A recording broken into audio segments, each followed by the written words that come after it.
Bonjour à tous et à toutes, mon nom est Éric Lantier et je suis ici pour vous parler du Dieu relationnel.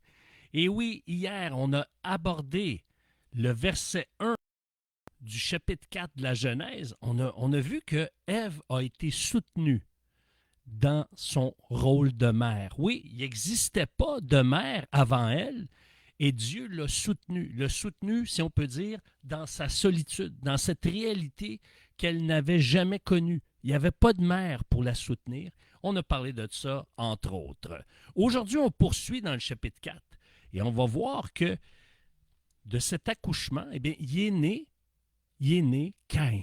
Caïn est né. Et par la suite, Ève a enfanté son frère à Caïn qui s'appelle Abel.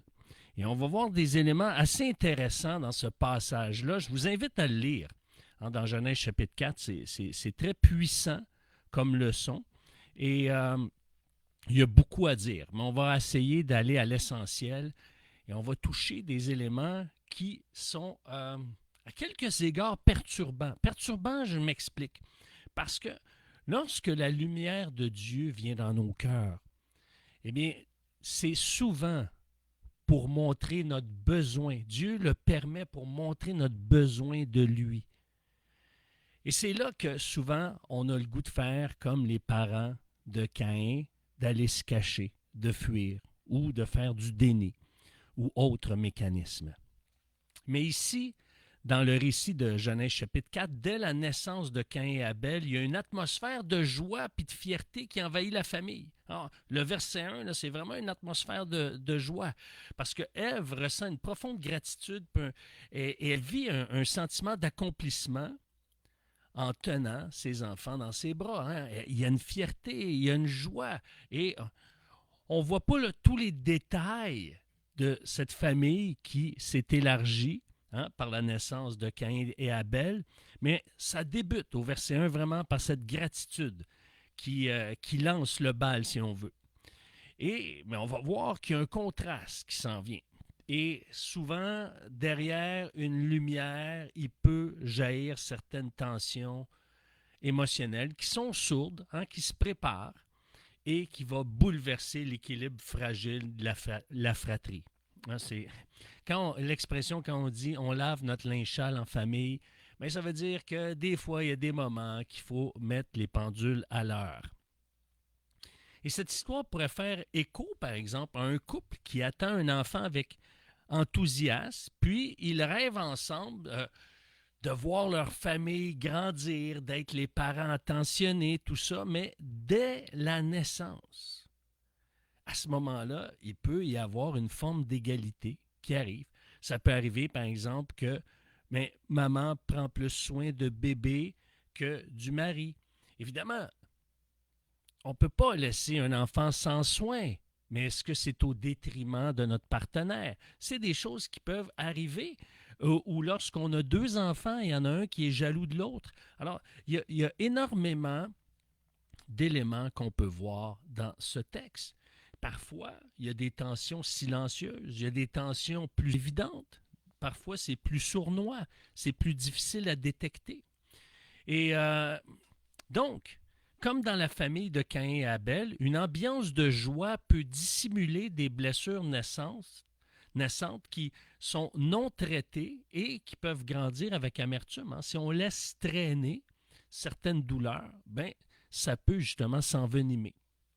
Et cette tension dans Genèse 4 trouve un écho dans le contraste fondamental entre Caïn et Jésus. Parce qu'on va voir ensemble que Caïn incarne la jalousie, la division, alors que Jésus, dès sa naissance, porte en lui, il est porteur de promesses de paix puis de réconciliation. Il y a vraiment un contraste entre Caïn et Jésus. Et les deux frères, ce qui est particulier, c'est que chez les deux frères, chacun, autant Caïn qu'Abel, sont animés par le désir de plaire à Dieu. C'est ça qui est frustrant pour Caïn, parce qu'il veut autant que son frère plaire à Dieu. Il attend cette approbation de Dieu, il attend d'entendre « Hey, je suis fier de toi, Caïn. Vraiment, je suis content, je suis heureux. Ça me plaît ce que tu vis et ce que tu me fais vivre. » Et chacun va exprimer leur dévotion à Dieu à travers leur offrande. Ils vont offrir un cadeau à Dieu en disant, je te l'offre, c'est à toi. C'est en reconnaissance. Et Abel, le berger, offre les prémices. Donc, ce qui vient en premier. Il ne prend pas pour lui ce qui est en premier. Il l'offre à Dieu. Et il l'offre. C'est un sacrifice. Il n'en jouira pas. Il l'offre à Dieu et dit, tiens, c'est à toi. Tandis que Caïn, lui, cultivateur, présente les fruits de la terre. Et là, il attend un verdict. Il dit, est-ce que Dieu est favorable à mon offrande? Et donc, il y a un certain espoir, mais il y a aussi une incertitude qui est là. Et dans un premier temps, comme vous l'avez lu, eh bien, Dieu agrée l'offrande d'Abel parce qu'il est dans la foi et l'espérance de la parole que le Seigneur a transmise à ses parents. Qu'il y avait un sauveur, il y avait des lueurs de cet espoir-là qu'on voit dans Genèse 3,15, qu'un sauveur viendrait payer, racheter ce qui sépare Dieu de l'humanité, racheter tout ce qui fait obstacle à cette relation, à cette communion tant voulue par le Dieu relationnel, puis rétablir justement cette relation harmonieuse entre les humains qui sont sauvés par le Christ et Dieu. Donc, Abel agit dans la foi. Il a dû entendre de son père ou de sa mère que Dieu avait tué des bêtes innocentes pour couvrir ses parents d'habits de peau. C'est peut-être une histoire que papa a racontée autour de la table ou que maman lui racontait quand elle le berçait en dormant puis lui flattant les cheveux. Alors, Abel a donc offert en sacrifice une victime innocente, qui est un symbole de ce sauveur innocent qui paye pour le coupable. Symbole de Jésus innocent qui a subi le blâme adressé au coupable, mais lui l'a porté. Il l'a porté parce que, justement, il était un innocent qui a payé pour les coupables, pour payer pour ceux qui offensent Dieu. Le problème, c'est que Dieu n'a pas agréé l'offrande du dur labeur de Caïn, qui a offert le fruit de ses mains, un fruit qui provenait de la terre que Dieu avait maudite, de cette vieille terre. Et lorsque Dieu accepte l'offrande d'Abel et qu'il rejette celle de Caïn, eh bien, il y a un choc émotionnel qui s'abat sur le frère aîné, Caïn. Caïn est submergé par un sentiment de rejet, d'humiliation, de colère profonde. Son visage va s'assombrir, le texte nous dit. Et ça trahit une blessure intérieure qui le ronge. Il se sent possiblement dévalorisé dans son identité et dans la reconnaissance de ses accomplissements. Je fais tout ça pour Dieu, puis Dieu n'est pas reconnaissant. Il n'y a aucune gratitude pour l'effort, l'énergie que j'ai mis à la sueur de mon front. Et ça, si on fait le parallèle dans une relation amoureuse, il est possible qu'un des deux conjoints se sente invisible ou sous-estimé face aux accomplissements de l'autre.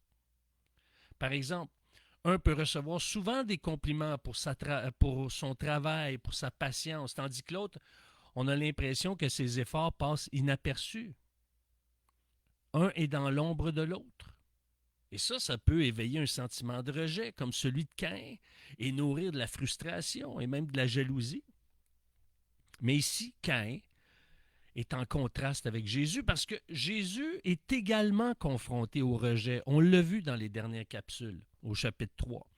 Mais lui va répondre par humilité et par amour. Il ne cherche pas à s'imposer, mais il cherche à servir et à pardonner. Il cherche à être là où est-ce que son Père veut qu'il soit.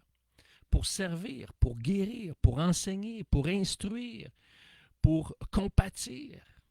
Et là où Caïn laisse la jalousie et la colère le dominer, Jésus, lui, eh bien, offre sa vie pour ceux qui le rejettent. Vous allez dire, oui, il est Dieu. Mais lorsque on est né de nouveau, lorsque le Saint-Esprit a ouvert nos yeux et il nous a fait réaliser que Christ a pris notre place à la croix, et qu'on a acquiescé, oui, c'est mon Seigneur, mon Sauveur, Dieu fait homme, qui a pris ma place à la croix, qui a subi ma condamnation, qui a pris le blâme à ma place, et qu'on a reçu le Saint-Esprit pour naître de nouveau, eh bien, qu'est-ce que ça fait? Son esprit agit en nous, opère en nous. Il y a un fruit qui se développe. Et donc, s'inspirer de Jésus, c'est s'inspirer de la vie qu'il nous a donnée, la sienne. Et ce qui est intéressant ici dans Genèse chapitre 4, c'est que le Dieu présent va se manifester. Le Dieu présent va se manifester au présent. Donc, il n'est pas juste présent dans ce lieu, mais il vit le moment présent au présent. Il vit le moment présent pendant qu'il se vit. Il est dans l'ultime moment présent. Lui qui est éternel, il vit le moment présent. Il sait ce qui s'est passé avant, il sait ce qui va se passer après, mais il vit le moment présent avec Caïn. Celui qui est, va percevoir l'intensité du tumulte intérieur de Caïn. Et avant de lui adresser un appel à la tempérance et à la réflexion, avant de lui dire « Pense-y bien comme faut, bon Caïn », eh bien, il va lui montrer qu'il s'intéresse à ce qu'il vit intérieurement. Il va montrer qu'il s'intéresse à ce qui se passe dans le cœur de Caïn. Écoutez bien tout d'abord ce que le Saint-Esprit mentionne au verset 5. Et là, le Saint-Esprit parle comme un narrateur. Il dit « Mais il ne reçoit pas Caïn », en parlant de Dieu qui ne reçoit pas l'offrande. Et il ne reçoit pas Caïn ni son offrande. C'est pourquoi Caïn est très en colère. Donc, parce que l'offrande n'est pas reçue. Comment ça, tu ne reçois pas ça? Comment ça, tu ne m'es pas favorable? Comment ça, tu ne dis pas un gros « Amen » à ça, comme on dit dans nos églises? Hein, comment ça se fait? Il y avait, tu sais, c'est comme, imaginez, vous vous attendez des applaudissements, vous entendez un gros « Amen », puis là, c'est le silence. Puis là, vous voyez une face qui n'est pas réjouissante. Ça peut être une face neutre, mais vous attendiez à un sourire, à dire « Wow, c'est beau, c'est bon ». Rien du tout. Wow! Mais il ne reçoit pas Caïn ni son offrande. C'est pourquoi, au verset 5, Caïn est très en colère. Son visage devient sombre de tristesse. Le Seigneur dit à Caïn, et c'est là, le Saint-Esprit met la table. Il nous décrit comment Caïn vit ça, comme un narrateur. Et après, qu'est-ce qu'il dit? Le Seigneur dit à Caïn, une fois qu'on sait comment Caïn vit la situation, comment émotionnellement il vit la situation, le Seigneur l'adresse. Le Seigneur dit à Caïn, « Tu es en colère et ton visage est triste. Pourquoi? »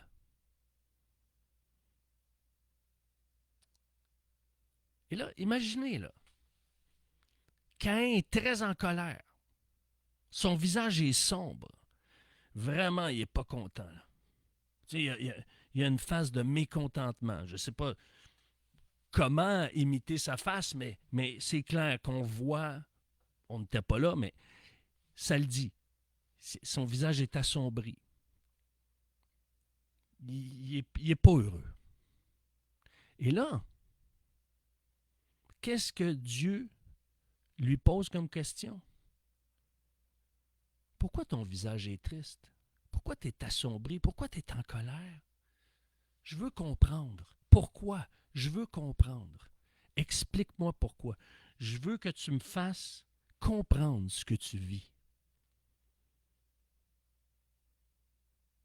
Dieu qui sait tout se connecte à celui qui souffre et il veut comprendre, il veut entendre de sa bouche d'où vient cette souffrance. Il veut communier avec Caïn pour comprendre le sens de sa souffrance. Pourquoi? Le Saint-Esprit nous montre que Dieu a vu le cœur de Caïn. Le Saint-Esprit nous montre le cœur de Caïn et après, on voit que Dieu a vu le cœur de Caïn et il s'adresse au cœur de Caïn. Il ne fait pas juste le voir et s'en aller. Il ne fait pas juste dire « Ah oui, c'est pourquoi Caïn est très en colère, son visage devient sombre. » Puis après ça, il dit « Bon, maîtrise-toi, là, parce que le péché veille à ta porte. » Non, il prend le temps. C'est lui, ce Dieu relationnel.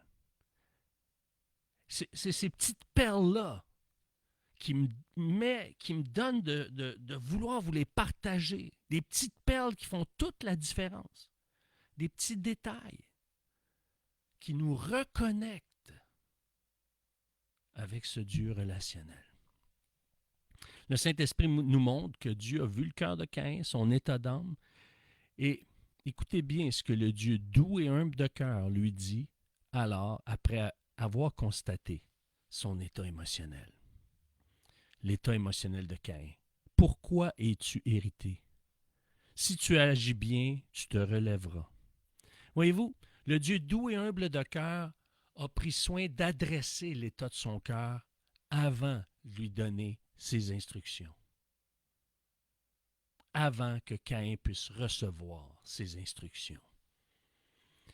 Et ce passage souligne à quel point Dieu remarque l'état d'âme de Caïn. Le Saint-Esprit le souligne dès le verset 5 et Dieu l'exprime lui-même au verset suivant.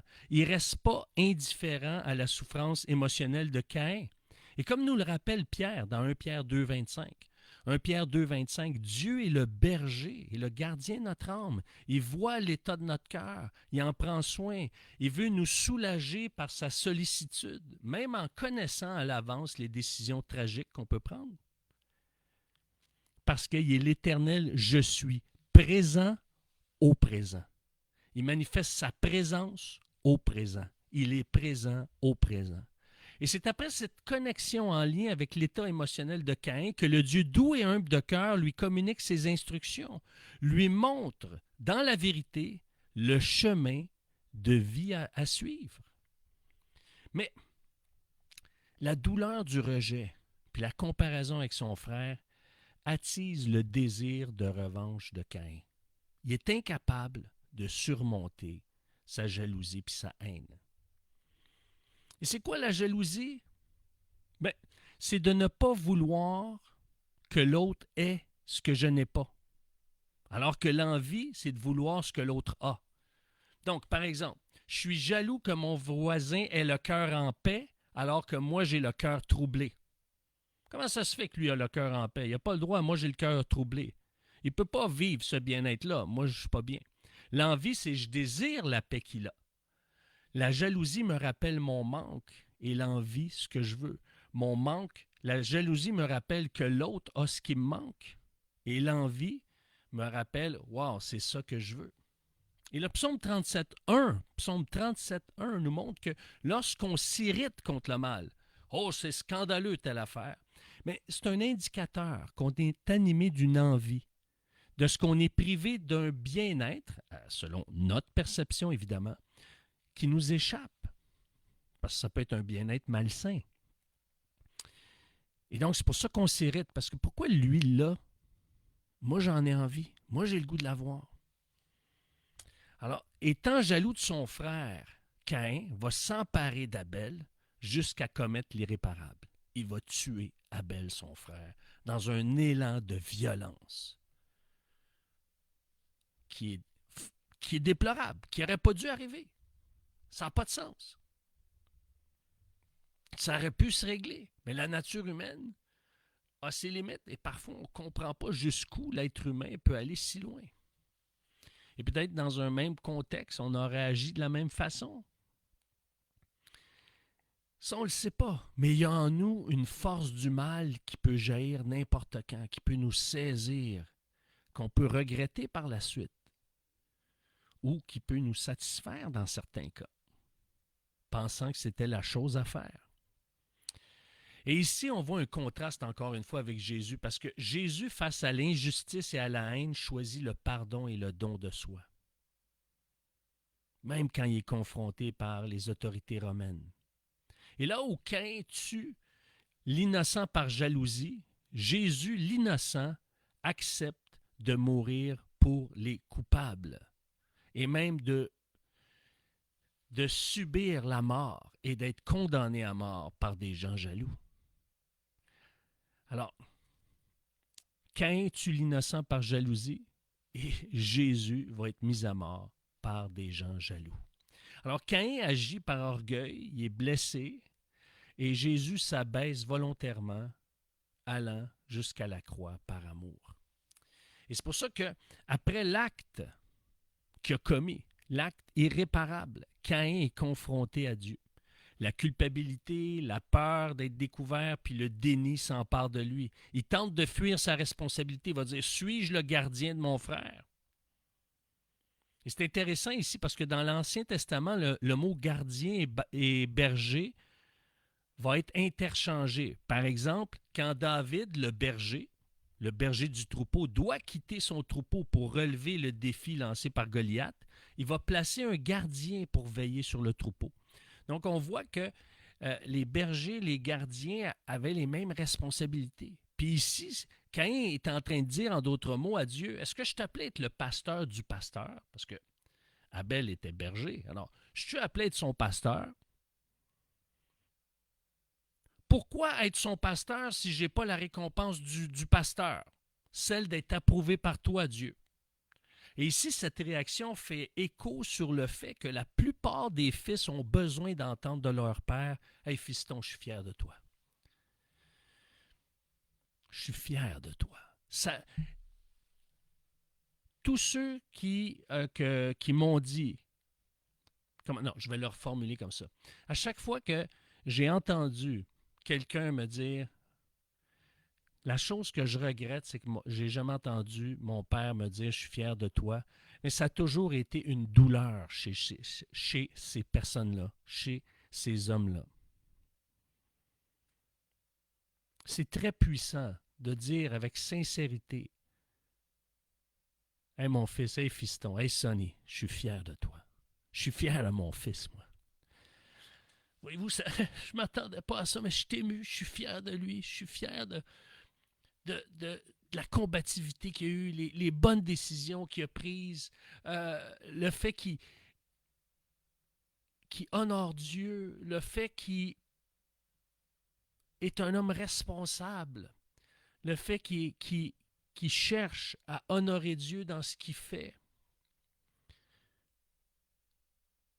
qui est un bon père de famille. Ah, quand je le vois, comment il prend soin de ses enfants, il le fait mieux que moi. Je suis fier de lui. Je suis fier de lui dans tous les défis qu'il a eu, qu'il a su relever. Vraiment. Vraiment. Ouf, excusez, je ne m'attendais pas à ce que ça tourne comme ça. Mais oui, je suis fier de toi, Manu. Et ce drame rapporté dans Genèse 4 met en lumière la puissance destructrice de la jalousie, de la colère et de l'humiliation qui peuvent conduire à la rupture, à la violence et même à l'insulte. Et contrairement à Caïn, Jésus, lui, va assumer jusqu'au bout la responsabilité de l'humanité. Il va se tenir garant de l'humanité. Il va être responsable pour l'humanité. Il devient le véritable gardien de ses frères, portant leurs fautes et leurs douleurs. Oui, il va y avoir un jugement à la fin, parce que ceux qui vont être sauvés, c'est ceux qui vont avoir été éveillés par l'Esprit Saint et avoir reconnu Jésus-Christ comme leur Seigneur et Sauveur. Mais il veille sur tout ce qui se passe. Et il va demander des comptes et juger. Et donc là où le sang d'Abel crie vengeance, le sang de Jésus crie pardon et réconciliation. On a accès au pardon et à la réconciliation. Et ce récit, qui est un peu un archétype des conflits humains, montre comment l'enchaînement des émotions, de la fierté à la jalousie, de la colère à la haine, allant jusqu'à la culpabilité, peut façonner nos actes et nos relations. Et ce passage nous invite à écouter les mises en garde intérieures et à traiter la source de notre irritation, de ce qui assombrit notre état d'âme, plutôt que celle de la destruction, de la vengeance. Au lieu de réagir comme Caïn, inspirons-nous de ce Dieu qui est doux et humble de cœur. Et ça nous amène à revenir à la croix. Pas pour être né de nouveau une deuxième, troisième, quatrième fois, mais se rappeler l'œuvre qu'il a fait pour nous. Exprimer notre reconnaissance pour cette œuvre-là. Et pour s'inspirer par Jésus, on va comparer ensemble les différences entre Caïn et Jésus. Caïn est le premier-né, il est coupable, et Abel est le second innocent. Le premier Adam est coupable et Jésus, appelé le second Adam, est innocent. Caïn tue son frère innocent par jalousie et colère, et Jésus se fait enlever sa vie par des gens jaloux et la donne par humilité. Caïn est puni pour son propre péché, sa faute. Eh bien, Jésus subit la punition du péché des autres. Caïn est dominé par des émotions négatives. Jésus offre la paix et le pardon. Il est notre paix. Caïn refuse d'assumer la responsabilité de protéger et de veiller sur son frère. Eh bien, Jésus se fait le gardien, le berger, le sauveur de ses frères. Et Caïn, son acte engendre la peur, la fuite, la rupture. L'œuvre de Jésus engendre la grâce, la réconciliation, la vie et un retour pour nous réunir. Et en terminant cette comparaison, Caïn est un coupable qui fait payer un innocent et Jésus est un innocent qui paye pour le coupable. Alors, voyez-vous, en montrant comment Jésus, par sa mission, son caractère, son enseignement, propose une voie qui est opposée, eh bien, ça nous attire. Ça nous attire à aller vers celui qui est plein d'amour, qui triomphe de la jalousie, du pardon, de la violence, par l'amour, par le don de soi, par la grâce, par la miséricorde. Inspirons-nous de Jésus, parce que souvent notre cœur est comme celui de Caïn. Alors, je vous dis merci et à la semaine prochaine. Et ceux qui sont en direct, eh bien, je vous souhaite bonne fête des Patriotes au Québec et en France. Et je vous dis à la revoyure. Au revoir.